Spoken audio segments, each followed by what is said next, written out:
Hello नमस्कार. कसे आहात तुम्ही सर्व? मस्त आहात ना? मस्तच राहा. सगळ्यांना सर्वप्रथम श्री स्वामी समर्थ. तुम्हाला सर्वांना आजचा दिवस खूप छान आनंदाचा आणि मंगलमय जाओ. तर आज आहे मार्गशीर्षचा शेवटचा गुरुवार अर्थात उद्यापनाचा दिवस. तर आजच्या दिवशी मी काय काय करणार आहे हे सगळं तुमच्यासोबत शेअर करणार आहे, त्यामुळे व्हिडिओ शेवटपर्यंत नक्की बघा.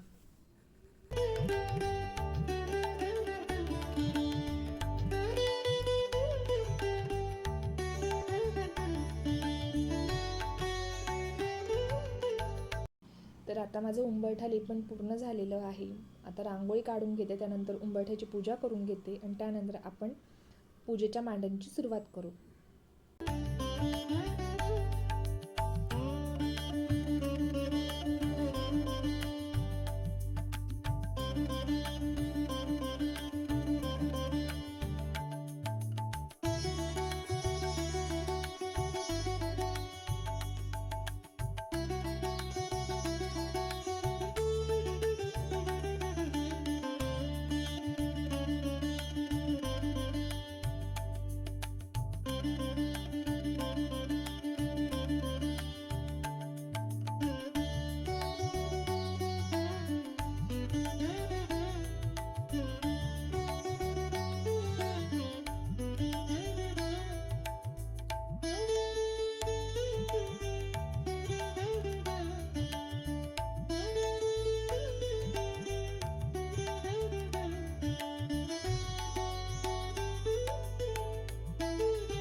तर आज आहे उद्यापनाचा दिवस आणि उद्यापनाच्या दिवशी मी काय काय करते हे आज मी तुमच्यासोबत शेअर करणार आहे.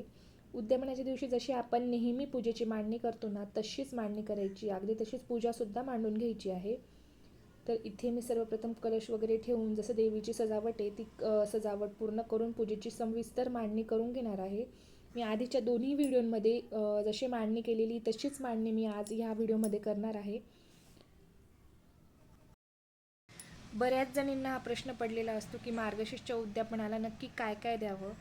तर मी मार्गशीर्षच्या उद्यापनासाठी जी महालक्ष्मी आईची आपली पोथी येते ना, ती एक फळ आणि एक फूल त्यावर हळदी कुंकू लावून देते.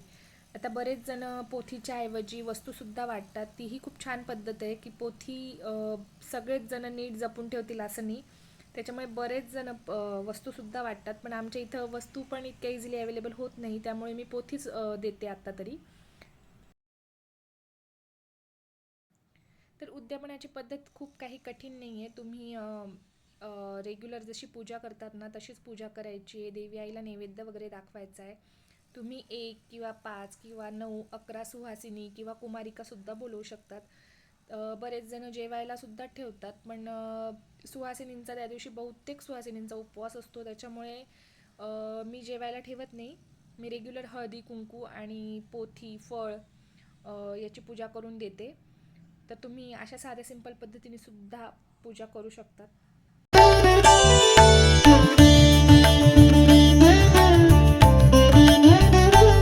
बऱ्याच जणी कुमारिकांना सुद्धा जेवायला बोलवतात, तशीही पद्धत चालते.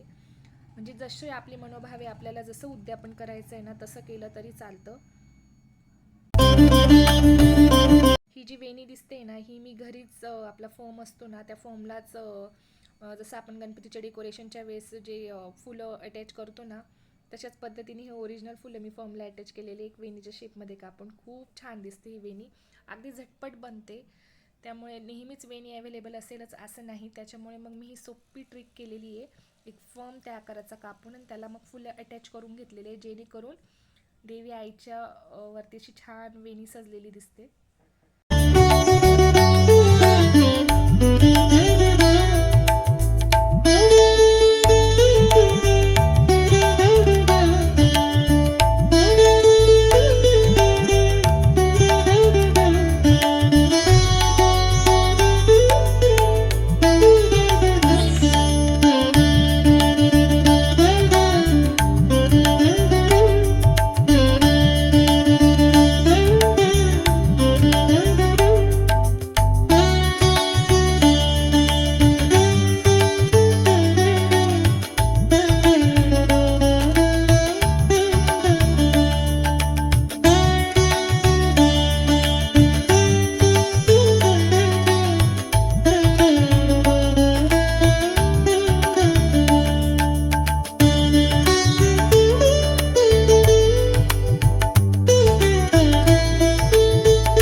इथे आता मी पूजेची थोडीशी सजावट चालू केलेली आहे. पण जे करायचं होतं त्याच्याऐवजी काहीतरी वेगळंच झालं. पण जे झालं ते खूप छान झालं आहे. पूजा खूप सुंदर मांडली गेलेली होती. नेहमीच्या पूजेपेक्षा पण आज काहीतरी वेगळी आणि सुंदर पूजा झाली होती. आणि मला मागच्या गुरुवारी ना अष्टलक्ष्मी मातेचं पुस्तक सापडलं होतं. त्यामध्ये देवीचं यंत्र आणि अष्टलक्ष्मी मातेचे म्हणजे 8ही अवतार, 8ही रूपं होते. त्यामुळे इतकं मस्त, इतकं प्रसन्न वाटत होतं ना की मार्गशीर्षच्या पूजेबरोबरच माझ्या हातून अष्टलक्ष्मी मातेची सुद्धा सेवा झाली. तुम्हाला माझे व्हिडिओ आवडत असतील तर चॅनलला लाईक, शेअर, सबस्क्राईब करायला विसरू नका. असेच नवनवीन व्हिडिओ बघण्यासाठी चॅनलला सबस्क्राईब नक्की करा. भेटूया नवीन व्हिडिओसोबत. तोपर्यंत बाय.